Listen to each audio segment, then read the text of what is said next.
Right, so welcome to this first in the series of Policing TV in conjunction with Blue Light Consultancy, podcasts, webinars on the topic of proudest moments in policing. I'm Brendan from Blue Light, and ordinarily I'm helping people, supporting people to succeed in the recruitment process, in promotion boards. But today I'm here on behalf of Policing TV to talk about a really thorny issue in policing, retention. And I'm absolutely delighted that we've got former Chief Superintendent from the Metropolitan Police in Hampshire and Isle of Wight, Raj Kohli, here today, who's going to share something that he's really proud of in respect of what worked in retaining police officers. And hang around to the very end, because at the very end of this, we're going to talk about three simple things that you can do to improve retention if you're a leader within the police service. So let's dive in. Raj, first of all, a little introduction from yourself. Well, Brendan, good morning. Always great to spend some time with you. A little introduction for myself. I was in policing for 31 years, joined in 1992. And when I first joined, I had a broad Glasgow accent, and the locals thought I was a Billy Connolly with a turban on. I wish I was nearly as funny as him, but I wasn't. So 29 years in the Met, been a detective, I've run crime squads. I think, if I'm honest, my heart was always around uniform policing, community engagement, and really getting in and amongst the public that we serve. Because the clue's in the phrase, public servant. And to go in amongst the public that you serve, to really truly hear from them what is actually happening, and to become a bit of a local champion. I had an advantage, a vague Glasgow accent, turban and beard, so wherever I went, people remembered me. But that still does take effort. 31 years of policing. Last two in Hampshire and Isle of Wight. Retired exactly 2 years ago. Then some weeks later, Brendan, you contacted me and suggested joining Blue Light. And I know we're going to talk about the proudest moment in policing, but the best decision I ever made was to come and work with you, Brendan. So, and it's been brilliant working with you. You got a different perspective on policing, and I really admire and like that. And then you've created a fantastic team of coaches and support staff. It's been probably the best working environment I've been in for a long time. So thank you. Well, Raj, on the topic of that then, I know there's having spoken to you for, a long time about all sorts of different policing moments over the past, I think we've known each other for about 15 years now, something like that, 13, 15 years. Yeah. There's one specific thing that really caught my eye that you used to do when you were serving Chief Superintendent in the Metropolitan Police. And it caught my eye because I remember thinking, I'm not seeing anyone else do this. So let's dive into that one specific proud thing that you did. And I'll just give you a clue just to jog your memory. You posted it on Twitter. Like almost every other day there was a post on Twitter. So tell me about that proud moment in policing, the thing that you used to do that would help retain your police officers. Well, thank you. I'll give you some history around all of this.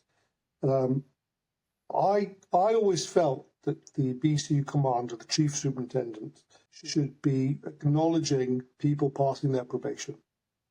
My view is that piece of paper is the single most important piece of paper a police officer and police staff, but we're talking about police officers here predominantly, will ever receive in their service. They're not driving that car fast. They're not using that taser tool. They're not using a firearm until they've got that certificate of confirmation in the rank. And yes, over the years, it might make its way from the wall to the cupboard, into the garage, from the garage into the loft. But that does not, should not ever downplay its importance. So having said that to my resources people, they said, okay, we'll factor out some time for you to speak to officers directly. And I toyed with the idea of celebrating that in front of their colleagues, so at parades and all that, but that never really quite worked for me. And the other thing was they wanted me to hand over a piece of paper. Mm-hmm. And I said, I'm not handing over a piece of paper. We will buy frames. Yes, I know this frame will eventually end up in a loft, but that is your most important document of your whole life. And then from that, I really wanted to celebrate the stories of these officers. So I would have a photograph with them if they wanted to, and 9 times out of 10 they did. And then I would find out a little about themselves. So I met a couple of people who were played off scratch at golf. The handicap was like 0. I'm thinking, my God, former, semi-professional footballers, the amount of former chefs that would join policing. So I tell a little story about them. I would say, meet Brendan O'Brien. He used to be a chef. So if you ever speak to Brendan about any matters around policing, also speak to him about the best 3-course meal you can make for your loved one. And I started trying to make it slightly humorous, but share that these people have a story prior to policing and that they're humans. So try to humanize it. And I probably did this, you're right, 3 or 4 times a week. And I enjoyed doing it because I wanted to celebrate these officers, but I never really asked the officers whether they liked it, until I had a sergeant contact me. And I'd been asked to go to Scotland Yard for some emergency meetings. So I'd said to my staff, cancel those calls, I'm really, really sorry. Without saying to my staff officer, but tell them I will meet them. The message got round, the meeting's cancelled. The sergeant rang me up and said, you do realise those officers had all prepared their stories for you, and they were really looking forward to actually sharing those stories and putting them out there. And it was at that point I realised that for most officers, not everyone, for most officers, they quite enjoyed that public thank you, I guess, and public recognition.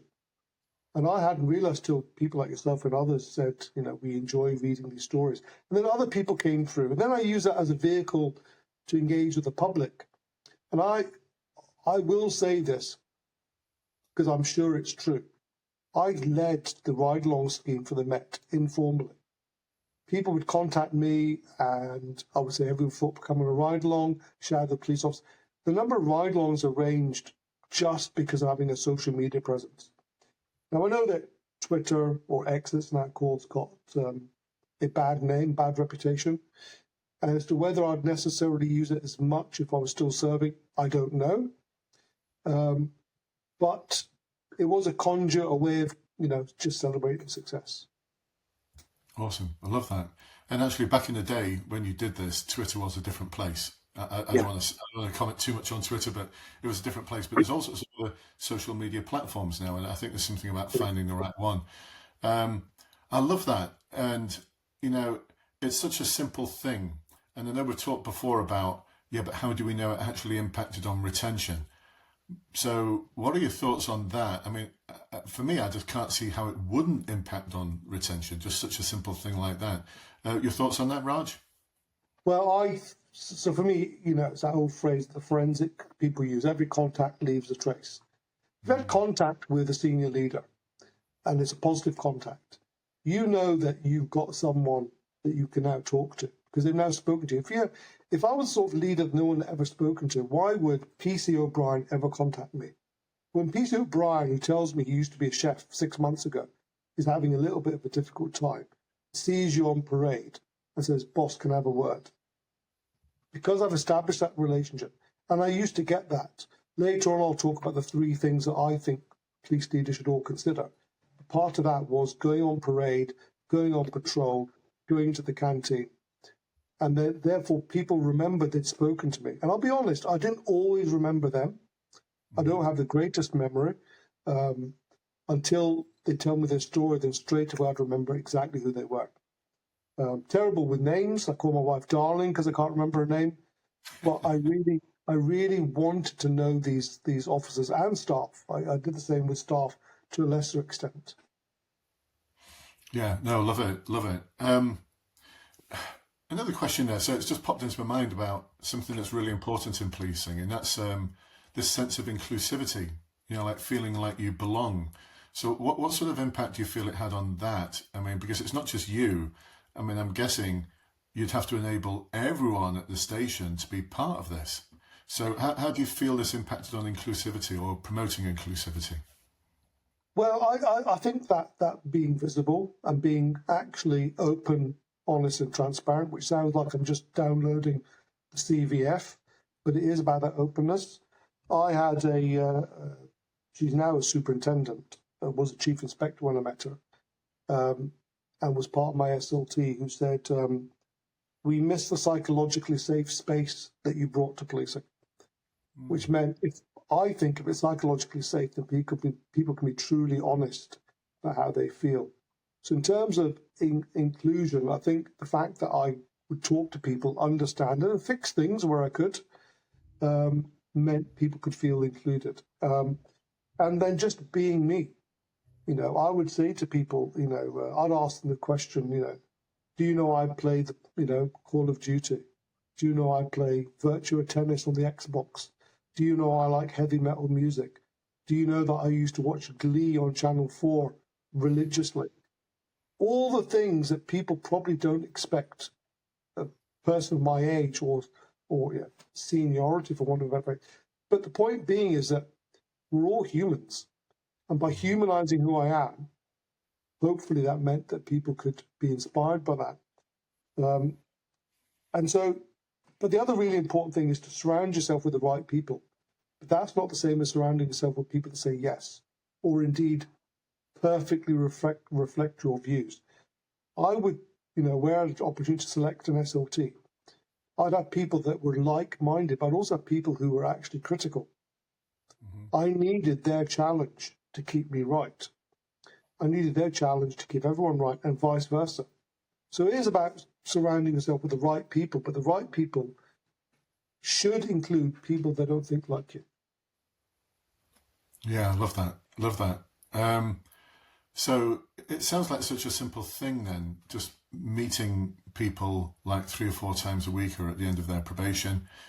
But I'm just thinking about what factors needed to be in place to enable that to happen, because the sergeants and inspectors, it's not just like, oh, here's your request from Chief Superintendent Kohli. It's like there must be more to it, that they would have to actually do something themselves to get to know that individual, to find out more about them. I'm just thinking about sort of the wider sort of how this impacted on others and what they needed to do to actually enable all of these things to happen. Well, prior to going to Central North, which was my final posting in the Met, at Hounslow, I met every single sergeant and inspector because I wanted, individually, which is a big task, but a right task, to understand from them exactly what's happening and for them to understand who I was and what I could bring to that. And through that, I'd like to think that some of my messaging got through to the frontline officers and staff, detectives, etc. But then to walk the floor, I'll tell you an interesting story. Uniform chief inspector, who I said to him, as part of his feedback, I won't mention his name, I said, so-and-so, I've never seen you walk through the public protection unit floor in CID. And he goes, oh yeah, but I'm a uniform chief inspector. I said, no, you're a leader in policing. Oh, well, they might ask me a question I don't know the answer to. I said, that's not reason not to do it. And in fact, if they ask you a question you don't know the answer to, that means there's a gap in your knowledge. It's good for you to. And I encouraged him to walk the floor, to the point that the first time he did it, people thought they were in trouble because this uniform had never made an appearance. And after a while, I won't look. It'd be churlish and naive even to say it became second nature. But I think he began to enjoy it because it became less about being asked difficult questions, more about DC O'Brien, did you watch the football the other day? What was that like? And then you start to build those, and it humanized him. It humanized him as someone that people could go to directly if they had an issue. But there is a risk around all that, and that's about arcing the system. There is a chain of command, and I did get feedback when I was a superintendent that officers felt they were able to come to me direct and skip their sergeant, inspector, and chief inspector. And I understood that. So there's a healthy mix between a chain of command versus also going direct to the source. Because we all know that when the source goes through a number of filters, by the time it gets to you, it represents little of what's actually being said, which is where I think the walking about the canteen, going on patrol, allowed me to hear directly without arcing the chain of command. Interesting, yeah, and also building up that relationship with individuals. And what you've just described there reminds me of a phrase that I often use, which is that you can only build up a relationship at the speed of trust. You can only build up that relationship at the speed of trust. So what you're describing there is sort of trust-building measures for me, like trust-building measures. Awesome so far. I mean, I'd love to dive in even deeper, but I mean, I could go off at a massive tangent there, and I know we both could, but I'm just looking at the time now thinking, time is not on our side. Raj, it's been an absolute delight and a pleasure speaking to you. Hopefully this has led to people watching this, listening to this, having some takeaways and thinking, yeah, this is something that's so simple that I can do, that I can create some proud moments in policing. And I'll just end on this, everyone who's watching and listening, and certainly thank you for taking the time out, your precious time out to watch and listen to this. But have a think about this as well. What's your proudest moment? And how many times as a leader, and all of you are leaders in the police service, do you ask your colleagues that question? Tell me about something you've done recently that you're proud of. And I really don't think there's enough of that going on in policing. I don't think we share our proudest moments enough. And that's exactly why we're here on this broadcast, is to help people start thinking about, help police officers and people who work in policing start thinking more about what they're proud of. Because there's tons of proud moments. You've just taught some about those, Raj. They're not captured anywhere, but they're captured now. So if you've got a proud moment you'd like to share, get in touch with us.